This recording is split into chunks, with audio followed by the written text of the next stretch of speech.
We heard from your managing director, Madame Lagarde, saying that a three-pronged approach with monetary, fiscal and structural actions is needed. Given what we've heard from central banks since the beginning of the year, is a policy mix for the world all wrong? Well, I think the problem has been that monetary policy has been bearing too much of the weight. And while the use of monetary policy has held up and supported the major economies, it's really not enough to get the economy going again. The problem is not just cyclical, it's structural, and there's the need for supportive policies. So we've asked for a three-pronged approach with structural policies, fiscal policy, and monetary policy to try to strengthen the pace of global recovery and to try to ward off the downside risks, which we think are significant.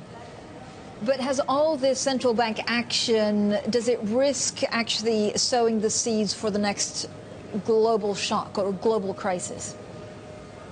I don't think so. I mean, it's very hard to be worried about the economy growing too strongly. So, and moreover, if it ever were to happen, policy could be adjusted. I think the much greater risk is that the slow growth continues, the disinflation continues, and that we have a hard time getting vibrant economic growth in the world. Professor Lipton, with your work out of Wesleyan and Harvard, your work with Jeff Sachs a million years ago, this is an important question. There is a green book on financial stability and instability that you publish every spring meeting. What is our level of financial instability now? When you look at your work with Jeff Sachs on Russia, and we look at Brazil right now as well, what is your measurement of global instability at this moment? Well, this is not a moment like 2008.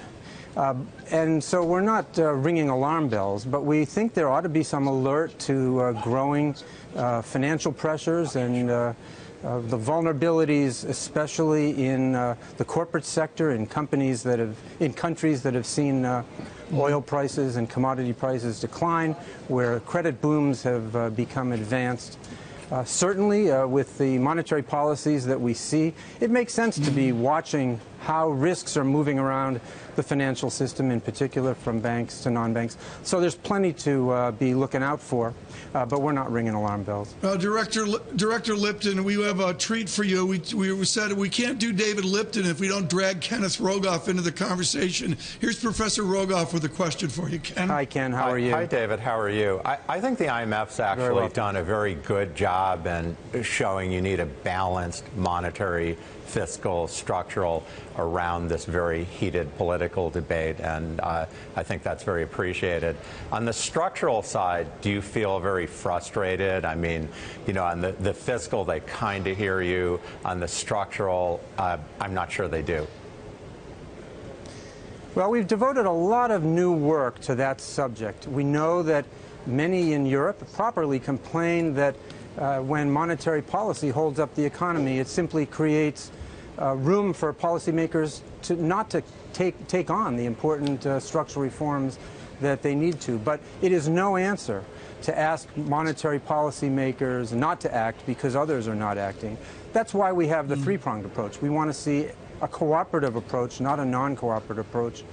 One where everybody does their part. I think that would create a more balanced expansion, and one that relies less on exchange rate change and diverting demand. Now, on structural reforms, we're trying to point out that it really matters which reforms you do, whether they have short-run effects that are helpful or unhelpful, and to try to make sure that fiscal and monetary policies that fit together with structural policies, that package is put together properly.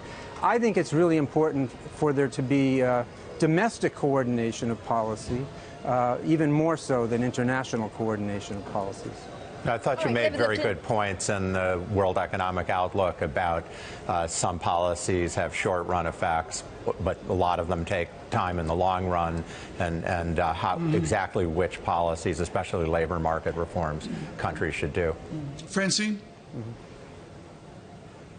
All right, David, you were talking about, of course, every country doing their bit. Is China doing their bit? Are they transitioning to a consumption-led economy? I know it will take time, but this is probably the most critical thing for the world economy in the next 5 years. I agree. I think that China's transition, the rebalancing, the move away from heavy industrial export sectors to growing household incomes, growing household consumption, and the goods that consumers want. That's the key transition that the world's going to observe in the coming years, and it's likely to be a rocky one. I think they are going in that direction, but I think it's also possible that they aren't going fast enough, and it's dangerous if they continue to provide credit to the old sectors and allow debt to build. So we're encouraging them to move on with rebalancing, to do it forcefully. David Lipton, we've got a quote from your early March speech here. I think it's absolutely fabulous. Bring it up if you would, Karen. We are clearly at a delicate juncture where risk of economic derailment has grown. Sir Winston said, "I never worry about action, but only inaction." This is one of those moments, says David Lipton, where action, concerted action is needed. What is your action, concerted action to get us out of the new mediocre? Well, as I say, it's the three-pronged approach for each and every country, but it's also the global community working together to make sure that if emerging markets have to adjust, and I think they have to, that advanced economies or emerging economies with space pick up the slack and provide some support to the global economy. It's a time for everyone to do their part. David Lipton, thank you so much. The Deputy Managing Director of the IMF.